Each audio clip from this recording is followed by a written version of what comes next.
Oups. Bonjour. Aujourd'hui, on va transplanter ton limatier.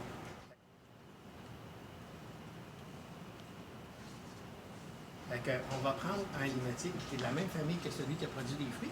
Regarde comment il est gros le fruit, il est plus gros qu'on pousse. Ah, wow!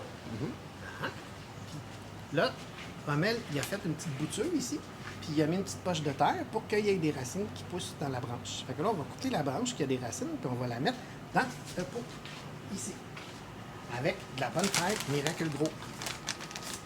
Fait que là, dans le pot, on a mis de la roche pour que les racines ne touchent pas à l'eau, pour pas que ça pourrisse. Fait qu'il y a des petites craques dans le fond qui vont avec le trou sur le bord pour garder l'eau en dessous, mais on a mis des roches en plus pour vraiment faire en sorte que les racines ne pourrissent pas. Fait que là, on va commencer par mettre un petit peu de terreau par-dessus. Mon mari dit que je suis princesse, fait que je prends une pelle pour pouvoir ne pas me salir les mains, même si je fais du jardinage. Fait que là, j'ai juste couvert les roches pour avoir un fond. Une de plus. Bon, le spécialiste en jardinage qui filme, ben il dit une pelletée de plus. Fait que là, on a un fond de terre dans le fond du pot, par-dessus les roches, par-dessus le grillage. Prochaine étape, ça va être de couper la branche. Fait que là, les limatiers, c'est des arbres très agressifs. Ils ont des très grandes épines qui peuvent faire très mal. Fait que comme on va empoter la branche jusqu'à peu près ici, on va couper les feuilles et les épines pour ne pas se faire mal quand on va jouer avec. C'est un système de défense qui est pas mal efficace et dangereux si on ne fait pas attention. Encore une? Oui. Bon. Là, vous voyez, dans le petit sac ici, en un mois, la branche, elle a fait toutes ces racines-là. Fait qu'on va garder ces racines-là, on va les mettre le plus proche du fond du pot possible pour qu'ils reprennent ses forces dans le pot, dans la nouvelle terre. Fait que là, c'est l'opération. On coupe le petit sac pour commencer le processus de séparation de la branche de l'arbre. Et là, je suis vraiment pas habile pour couper l'espèce de taille rate qu'on a mis là. Après de multiples tentatives, on a réussi à détacher le sac. Maintenant, il faut détacher la branche de l'arbre. Donc, on va aller à la base de la branche pour couper ici. Là, je ne sais pas si j'ai assez de force pour couper d'un coup. Ça a l'air que oui, on a un bon sécateur. Là, la branche est poignée.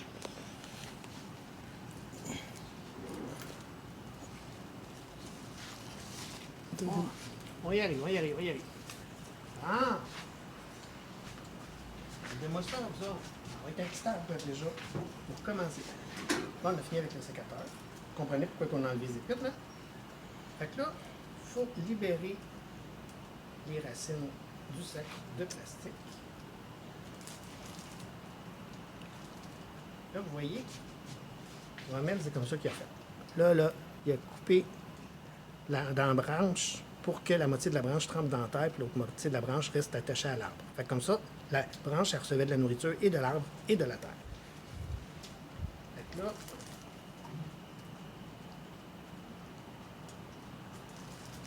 ça a l'air plus simple que ça l'est. Là, les sécateurs, c'est pas fait pour couper du plastique.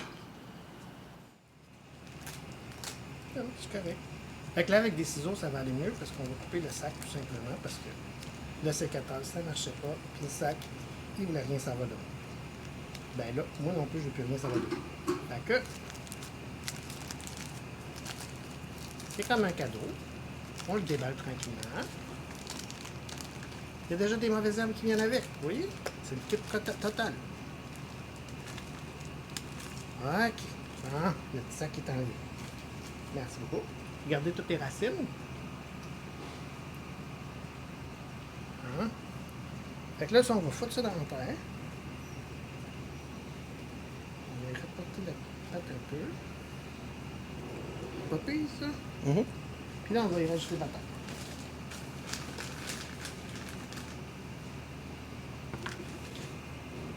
Et cette plante, c'est pour qui?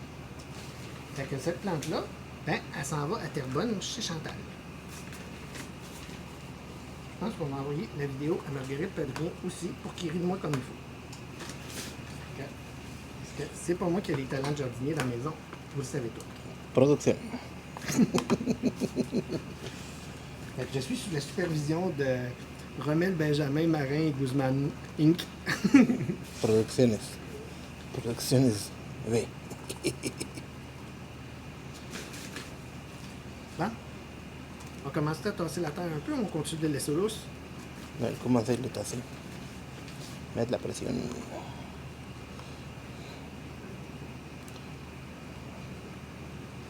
Comme ça, c'est correct. Fait que là, sur le sac de terre, là, c'était écrit qu'il y avait de quoi nourrir la plante pour au moins 6 mois. Fait que là, on est au mois d'août, à la mi-août. C'est la fête des chats, à mi-août. Miaou! Puis là, ça veut dire que dans 6 mois, ça veut dire au mois de février, à Saint-Valentin, la fête des amoureux, ben, il va falloir commencer à l'aimer avec un peu d'engrais, cette plante.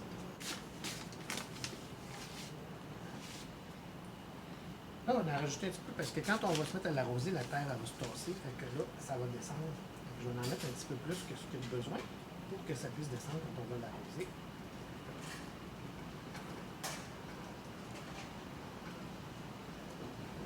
D'après moi, ça, c'est pas pire. Un petit Attends un bluff. peu, hein? Un petit bluff, ouais. Comme ça, c'est correct. Autre chose avec ça, boss?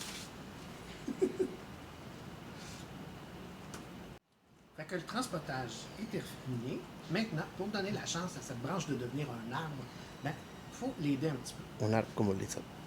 Regardez les beaux arbres que ça donne. Fait que là, pour l'aider, on va couper toutes les feuilles qui sont pas parfaites, soit qui sont un petit peu fatiguées et qui ont des trous dedans, soit qui ont été mangées par des bébêtes.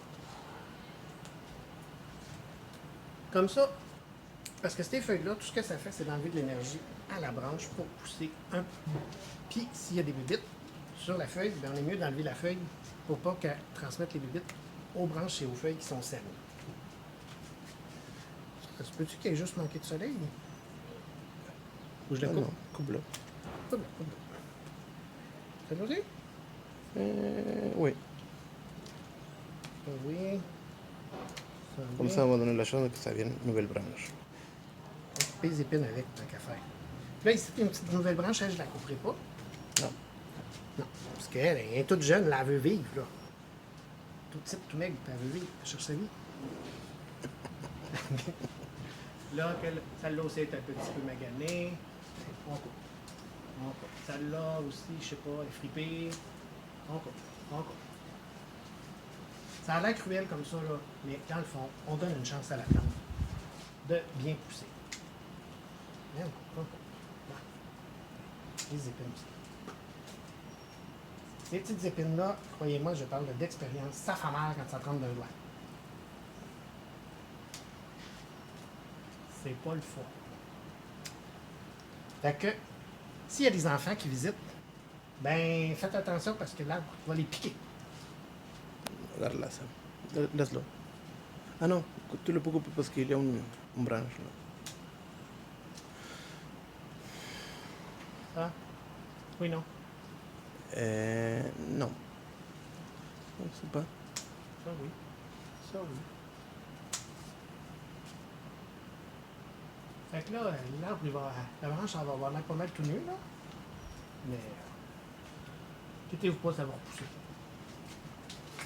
Mais un grand exemple, c'est l'avocatier. L'avocatier qu'on avait. Changement de sujet, on parle de l'avocatier ici qui avait l'air d'un Y, avec ses deux grands bras qui s'étiraient de chaque bord, l'air tout en peine. On lui a coupé les bras, puis regardez tout ce que les nouvelles branches puis feuilles qu'il a fait. Incroyable!